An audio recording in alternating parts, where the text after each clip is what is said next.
अश्वत्थामा बलिर्व्यासो हनुमाश्च विभीषणः कृपश्च परशुरामश्च सप्तैते चिरजीविनः। अश्वत्थामा, बलि, व्यास, हनुमान जी, कृपाचार्य, परशुराम जी, ये 7 लोग चिरंजीवी हैं। ये कभी इनको मृत्यु नहीं होती है। और उसमें हनुमान जी हैं, और हनुमान जी राम जी की भक्त हैं, और माँ जानकी जी इनकी माता जी हैं।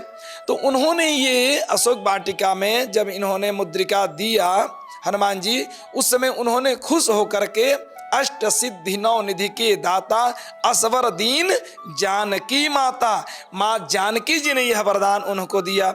माँ जानकी ने वरदान दिया हनुमान जी को, जिस वजह से हनुमान जी अष्ट सिद्धि और नौ निधि के दाता है। तो कहीं तो ये भी सुनने में आता है कि जो अष्ट सिद्धि और नौ निधियाँ थी ये जन्म से ही हनुमान जी के पास थी। नहीं, वो वरदान इनको था, लेकिन ये दूसरे को नहीं दे सकते थे, किसी को दे नहीं सकते थे। एक पावर है कि मेरे पास की ये पावर है, लेकिन एक पावर है कि आप दूसरे को भी ये पावर दे सकते हैं, ट्रांसफर कर सकते हैं। लेकिन स्वयं में होना, जैसे होलिका दहन वाली आप चर्चा जानती होंगी कि जिसमें वो आग में नहीं जलेगी, लेकिन कई लोगों को बचाने के लिए वो नहीं बचा सकती हैं। इस प्रकार से हनुमान जी के पास तो थी, परंतु वो दूसरे को देने की योग्यता नहीं थी। सीता जी ने उनको जब आशीर्वाद दिया कि अष्ट सिद्धि नौ निधि के दाता, दाता माने देने वाले, हे हनुमान जी अब आप अष्ट सिद्धि नौ निधि किसी को भी आप दे सकते हो।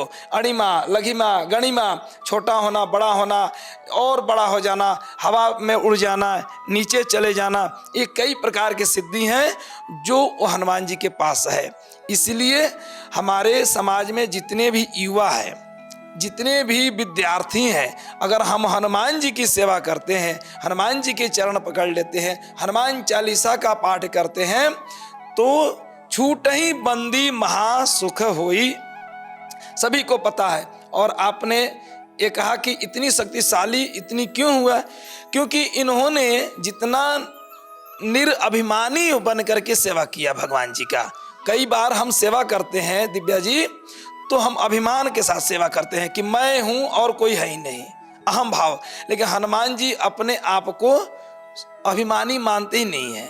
ये तो उनके पूरे चरित्र का जब हम देखते हैं वर्णन, कहीं भी लेश मात्र भी अहंकार दिखाई नहीं देता है उनके अंदर। यही कारण है कि हनुमान जी के ऊपर राम जी को कहना पड़ा कि मैं तुम्हारा यह ऋण कभी नहीं चुका पाऊंगा। सुंदरकांड पाठ में जब रामायण पढ़ेंगे तो सुंदरकांड में चौपाई आई है कि मैं आपसे कभी ऋण से मुक्त नहीं हो पाऊंगा हनुमान।